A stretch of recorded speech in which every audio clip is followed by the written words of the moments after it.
actually $16.8 million on a $40 million budget, is spent on ferrous chloride, magnesium hydroxide, and sodium hydroxide.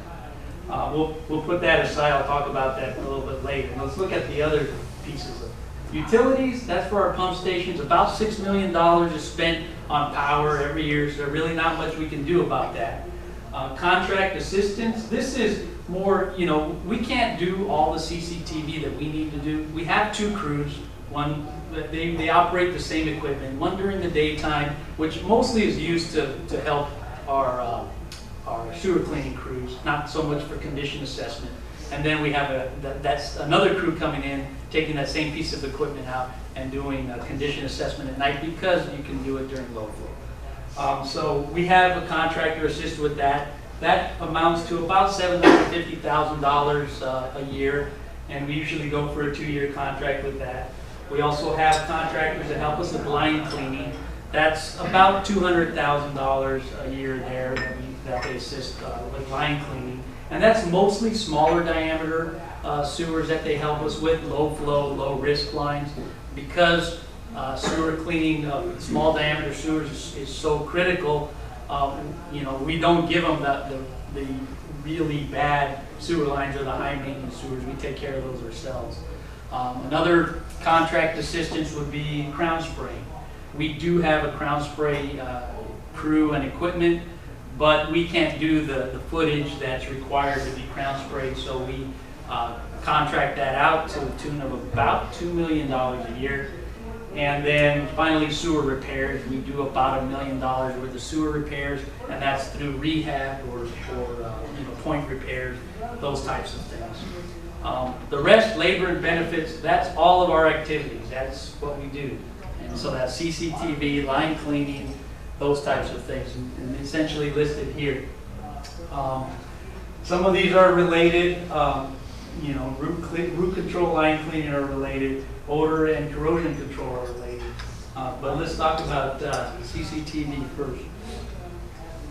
This is our crew, and that's actually our old van. We have a new van. This van has since been retired, and we keep it in the event we need it in an emergency, but we don't really utilize it that much anymore.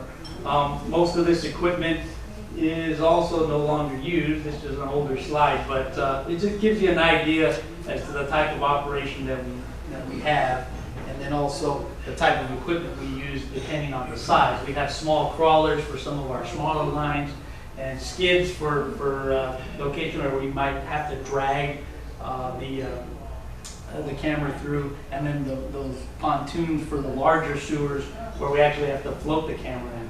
And so all of this equipment we utilize, and the contractor that we hire also utilizes this equipment. In some cases, we don't have the right equipment to do certain lines. And so whenever we get into situations like that, we'll ask our contractor to videotape those lines.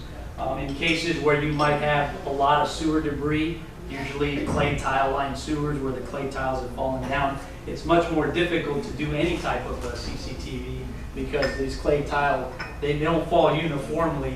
So as you try and pull cameras in or crawl in, you end up getting stuck and you got to pull it out. So you can get some understanding of that. But where we're looking at CCTV right now is, again, we contract this out to the tune of $750,000 a year, and it's very critical for us to get this information. But it's something that maybe, and actually more than maybe because I've seen it, the contractors just don't have the sensitivity to some of these problems. We've been in situations where we've had contractors see problems with sewers where maybe the crown is gone, or you have a hole in the pipe, things like that. Things that we would react to, but they don't react to. And because we've hired them to put these tapes together and to look through them and also put logs together, when it comes to us, it just doesn't stand out. We don't see it.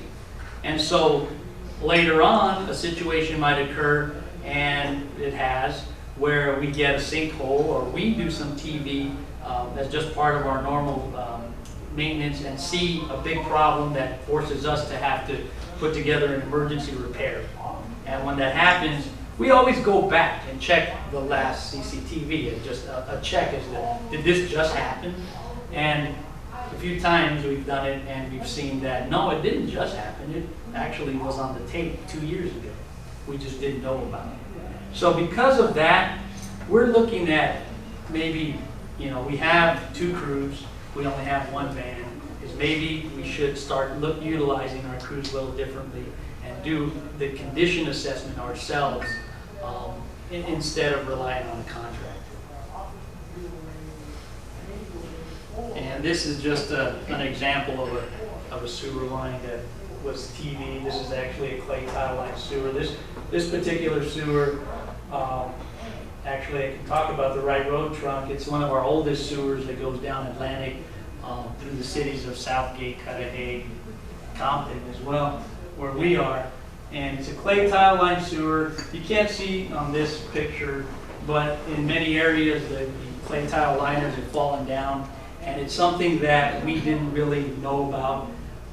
Unfortunately, when we categorized this particular sewer, it was categorized as a lined pipe. So a lined pipe was interpreted as something that had a cured-in-place liner in it or some type of a slip liner in it. But that's not really the case here. And so because it was categorized that way, it was on a 10-year schedule to be TV'd, and the last TV was in 1999 or so, somewhere in that area. So when we went back to TV, it had all fallen apart. So now we're looking at 5 miles of sewer that may need to be replaced. Well, actually, it's going to need to be repaired. We really don't have a choice with it. But it's something we may have been able to identify sooner, but that was an issue we had because we didn't always have our documentation straight. I mean, now I think we're doing a lot better. We actually went back and said, okay, where's all the tile line sewer that we have in our agency, and when was the last time we TV'd that, and make adjustments to it, because again, if it's not categorized correctly, you're not going to see it. When you have 1,300 miles of sewer, you're not going to focus in on one. It's when something like this happens that you see it and then you say, I better cover it all at this point. In terms of physical inspection, this is also just part of our condition assessment program. We don't really do this man entry anymore. You can do it, provided you can take these sewers out of service. But in some cases, if you have to dangle someone off a sewer, we're really not going to do that. Now we can just hang the cameras down in there, take a look. We can use probes. We can, from the top side, gather the information that we need when it comes primarily to structures. This isn't really the way we look at pipelines anymore. Again, it used to be where you can take the line out of service and you can walk the line. But what the records, keeping the records became the problem there. We'd have stacks of paper records, and how do you sift through that? You really need it to be electronic, searchable database. And the picture on the bottom is, now that we do manhole inspections, we don't use the PDA, we tried it, it really didn't work for us. But gathering the data and making sure it gets into a database and is searchable is extremely important. Again, we had copies and copies of paper documents, but the amount of information that was gathered on there was so much that it was overwhelming when you tried to actually do a condition report on your manholes. If you had 100 manholes that you inspected, and each inspection report is 3 or 4 pages long, and you answered all these questions, trying to put all that together and getting the important information is a better use of time. So understanding, is this sewer, or at the time you're doing the inspection, making the determination if you need repair, that's the best time to do it. All right, going into bag cleaning, sewer line cleaning. The majority of our lines are greater than 18 inches in diameter. That means that the jetters won't work for those larger sewers. So we've been using bags for many, many years, and what it is up here you can see it's just a conical shaped canvas bag that we make, and then on occasion we'll contract out and have someone else make it for us. And it's smaller than about 1 inch around, smaller than the diameter of the pipe, and we'll lower it down into the sewer, and then the wastewater will carry it in. We cinch up one side, and it just ends up creating a water jet around